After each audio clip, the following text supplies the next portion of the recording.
told my parents they are horrible people and they don't deserve kids. It's been an emotional couple of days and a lot has happened. Firstly, I told my grandparents that they are my real parents and nothing is ever going to change that. There were some tears and they told me they loved me and how proud they were of me. After that I started trying to collect my thoughts and arranging a meeting with my father to discuss the things that were bothering me. Why did he abandon me? Why did he think he could just reappear into my life like that? That I wasn't going to move in with them and I didn't consider them my parents because they never acted as such. We met at a park and he went to hug me but I stepped away and he looked hurt and he just apologized for what happened the other day and went into this speech about how we could try to transition into living together part-time and respect my boundaries and I went blank. I didn't expect him to talk so I pulled out my phone and just showed him the post I made the other day and he started reading it in silence. After a while he read it all and some responses and he just asked me if this was true and I said yes and he asked me if I had questions he would answer honestly. I asked what happened when I was born and he told me that when my mother got pregnant all options were laid on the table. Termination, adoption, marriage, Gramps taking care of me, only one of my parents taking me in. My mother was deadly scared of adoption because some religious group had told them some horror story about babies and mothers being killers so she wanted to give me up for adoption but my father refused. He couldn't bear the idea of having his child living somewhere and never seeing him again. So he proposed to taking me in as sole caretaker and leaving his college plans to stay in our city but his parents weren't thrilled with this plan and pushed him to go to college so that he could provide economically for me. They offered themselves to take care of me but they were significantly older than my maternal grandparents and since taking care of me meant taking care of my mother for a while as well my maternal grandparents decided it was the best decision for them to take me. Also, immediately after I was born, my mother had postnatal depression and the doctors advised them to not completely remove them from her side or more damage to our relationship could be done and my grandparents wanted her to eventually love me as a son. One thing to note about my father is that even when he was in college he worked part-time to pay child support and once he started working in a law firm he started sending more money to my grandparents and set up a college fund for me, which was news for me. My grandparents don't know about this but my mother does so I don't know what to do with this information. My father thought of me all the time he spent away and believed he had left me with a happy family and that he was working to give me a better life but I followed his life through social media, he went to parties, vacations, had girlfriends and did lots of fun stuff and barely had any contact with me. I asked him why couldn't have he made more of an effort to be a part of my life? Like I understand if he needed to study in another city and work there but it's no effort to call or text, coming once a year just doesn't cut it. He looked ashamed and apologized to me and I told him that I would forgive but not forget and that maybe we can build a relationship going forward but it will always be marked by his actions in the past. If he hasn't been my dad for 16 years, he can't start now. He seemed sad but accepted my conditions. I then told him about my concerns about my mother, told him how bad she treated me as a child, that I did not think she would be a good mother for my sibling and that I wanted to go low contact with her. He said that after he left for college and they broke up he would call her once in a while to check up on things but that quickly ended and when he came back she explained to him that her and I had a great bond and, even though we didn't see each other daily, it was because I was in those teenage years and that she loved spending time with me and had been a very hands-on mom. I told him that all that she said was a lie and that she never cared for me. I also told him other things like when she would ask my grandparents babysitting money for taking care of me or that she would call me annoying or disgusting to my face when we still lived together and that severely messed me up. He was very serious and said he would talk to her but that he really would not allow a child to be treated like that and that he was sorry for letting that happen to me. Lastly he told me I would have a bedroom in his house but he understood perfectly that I would never live there. He was quite emotional at this point and got choked up at this point when he asked me if, even if I didn't consider him my father I would consider his baby my sibling. I said of course, that I planned to be a very active part in their life if I could. He started crying and asked if he could hug me and this time I agreed. I am happy about the resolution of our conversation and I really do believe he will be a good parent for my sibling. I was fired over a false rope accusation. The company tells me I can't sue them. I held a management position at a company. I asked a non-management employee of the opposite intimacy to step into another room to discuss her performance away from other employees. She was going through a divorce and had made a few mistakes, and while I didn't want to embarrass her, I did want to make sure the mistakes were addressed. She acknowledged it and thanked me. An hour later I was escorted from my office by security and was informed by my boss that an intimate harassment complaint had been made and proper protocol was to suspend me.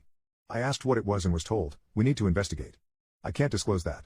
He assured me that it shouldn't take long and if I wasn't guilty of anything, I'd be paid for the time out.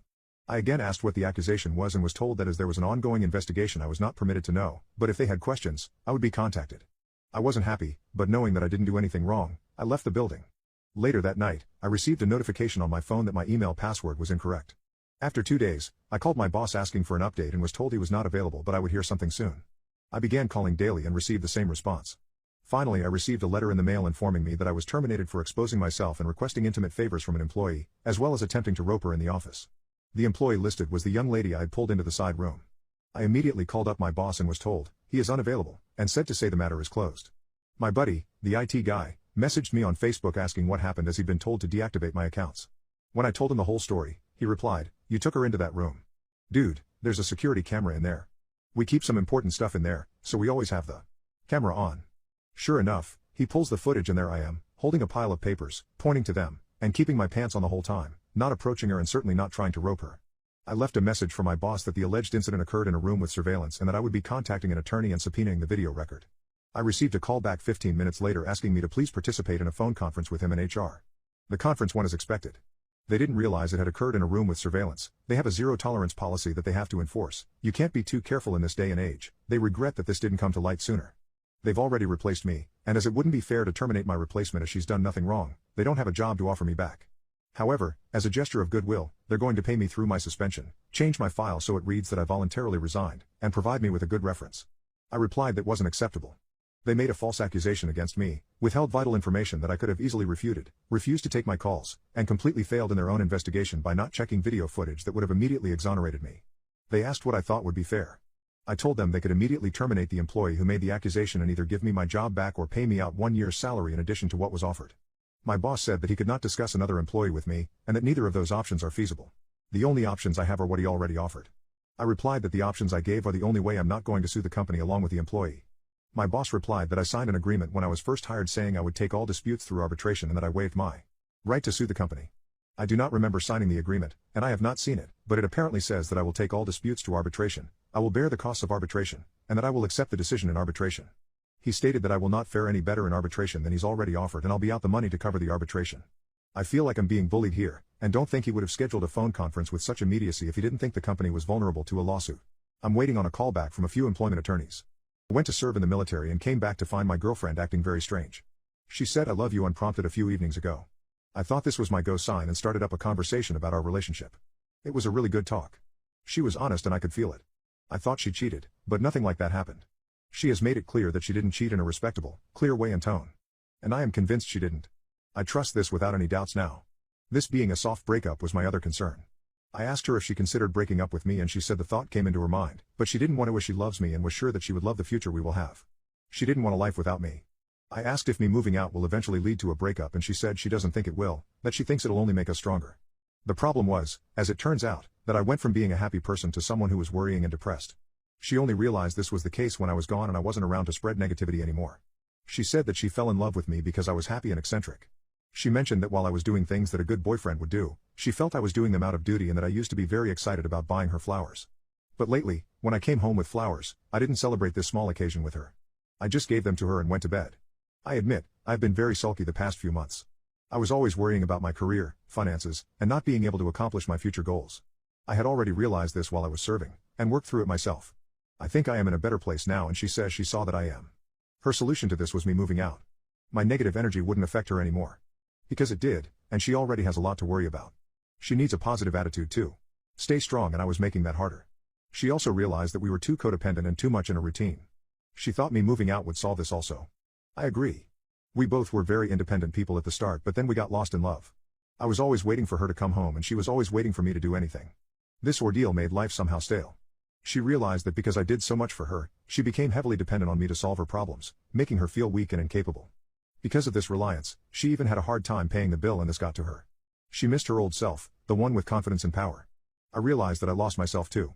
I was a social person who commonly took the initiative to do something with a lot of flash and crash in my life. I lost that, I lost friends and I lost my active lifestyle. She wants to go out with friends and not include me in everything. She wants to not worry about the things she says while with friends because I might be uncomfortable with it. She wants to sometimes take long walks alone. She doesn't want to ask me every time she wants to buy something. She doesn't want to feel guilty when her day-to-day plans don't include me. She admitted that she received flirtatious male attention when doing her internship at school. I wasn't surprised as she is very good-looking and with a very feminine personality to boot.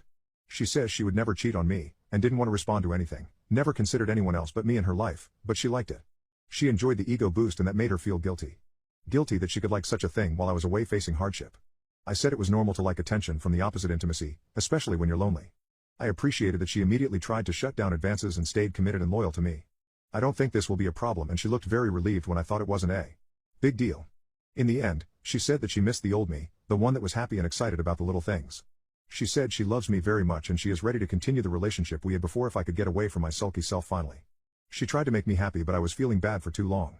Me regaining myself meant us regaining the amazing relationship we had. Us shedding away our codependence meant us having a stronger, more stable future where nothing like this happens again. After the talk everything changed for the better. She looked so relieved and I gave her my word that I will try to not fall into this situation again. She hugged and kissed me, and gave me a gift she bought for me while I was away. I took her out to a nice place to drink and celebrate afterwards. I felt happy for the first time in a long time. We had an amazing time and discussed many things.